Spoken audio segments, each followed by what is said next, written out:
মেহেরপুরের গাংনী উপজেলার ধলা সীমান্ত দিয়ে আবারও ৫ জনকে বিএসএফের পুশিং চেষ্টা রুখে দিল বিজিবি। বিজিবি জানায় ভোর ৪টার দিকে ভারতের দিক থেকে কাঁটাতারের এপারে কিছু ব্যক্তির আগমন লক্ষ্য করলে তাদের বাধা দেওয়া হয়। পরে ধলা বিজিবি বিউপি টহল দল তাদের ফেরত যাওয়ার নির্দেশ দেয়। পুশিং ব্যক্তিদের মধ্যে ৪ জন পুরুষ ও ১ জন নারী রয়েছে। বর্তমানে তারা কাঁটাতারের ওপারে ভারতীয় ভূখণ্ডে অবস্থান করছে। অবৈধ অনুপ্রবেশ ঠেকাতে সতর্ক অবস্থানে রয়েছে বিজিবি ও স্থানীয়রা।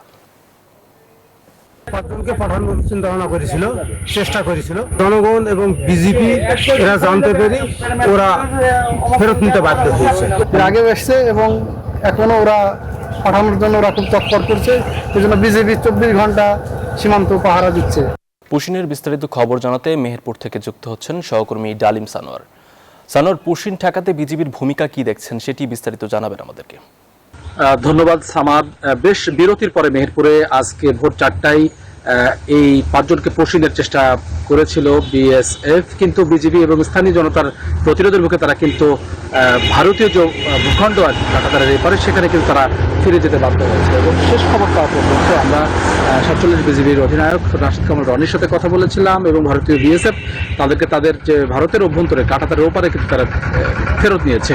কিন্তু এই ঘটনাটি আসলে বেশ বিরতির পরে হলেও একটা চাপা উত্তেজনা কিন্তু সীমান্তে রয়েছে। কৃষকরা বারবারই বলার চেষ্টা করছে শুরু করে সাধারণ মানুষ যে আসলে সরকারের কূটনৈতিক শক্ত অবস্থান, কূটনৈতিক কৌশলের মধ্য দিয়ে আসলে এই বিএসএফ বিজিবির যে বৈঠকগুলো রয়েছে বা তাদের আন্তঃসম্পর্কের মধ্য দিয়ে এই পুশিনগুলো বা যদি কেউ বাংলাদেশের নাগরিক হয় সেক্ষেত্রে কিন্তু তারা এটা সমাধান করতে পারে। কিন্তু যেটি হচ্ছে যে এটি কিন্তু হচ্ছে না, বরং মেহেরপুরের সীমান্তের ৩ দিকে ভারত বেষ্টিত হওয়ায় এই সীমান্ত কিন্তু সবচেয়ে ঝুঁকিপূর্ণ হয়েছে এবং আজকে ভোর ৪টায় কিন্তু সেই ঘটনাটি ঘটেছে।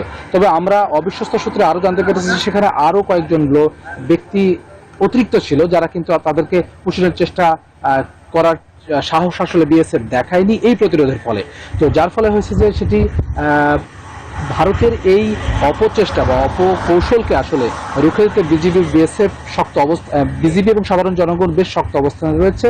তবে সরকারের শক্ত কূটনৈতিক অবস্থান প্রয়োজন আসলে এটার আশু সমাধান হতে। তবে কাঁটাতারের এই মহাকাব্যের গল্প আসলে কতদিনে শেষ হবে সেটি নিয়ে এক ধরনের আশঙ্কায় রয়েছে স্থানীয় কৃষক থেকে শুরু করে সাধারণ মানুষ।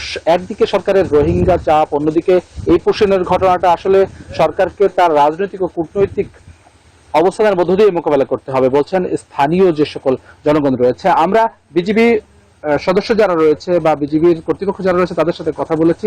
তারা বেশ দৃঢ় সংকল্প এবং তারা কিন্তু সীমান্তে অনেক ধরনের কাজ করছে জনগণের সাথে আরো দৃঢ় সম্পর্ক স্থাপনের ক্ষেত্রে। বিভিন্ন যারা দরিদ্র রয়েছে তাদের সাথে ত্রাণ বিতরণ সহ বিভিন্ন ধরনের কৃষকদের সাথে মত বিনিময়, এই ধরনের কর্মকাণ্ডগুলো কিন্তু বিজিবির সদস্যরা করছে। মেহেরপুর 2টি ব্যাটালিয়নে বিভক্ত রয়েছে, মোট 63 ব্যাটালিয়নের ভিতরে, তার মধ্যে কিন্তু 36 এবং 6 ব্যাটালিয়ন বিজিবি রয়েছে। তো এই ক্ষেত্রে যে বিষয়টি দাঁড়ায় সেটি হচ্ছে যে এই বিজিবি এবং সাধারণ জনগণের শক্ত অবস্থানের পাশাপাশি সরকারের কিন্তু কূটনৈতিক অবস্থানকে আরো শক্তিশালী করতে হবে বলছেন স্থানীয় জনগণ থেকে শুরু করে সচেতন মহল। এই ছিল মেহেরপুর থেকে পুশিনের সর্বশেষ খবর। ফিরে যাচ্ছে স্টুডিওতে আমাদের কাছে। সানোয়ার, ধন্যবাদ আপনাকে।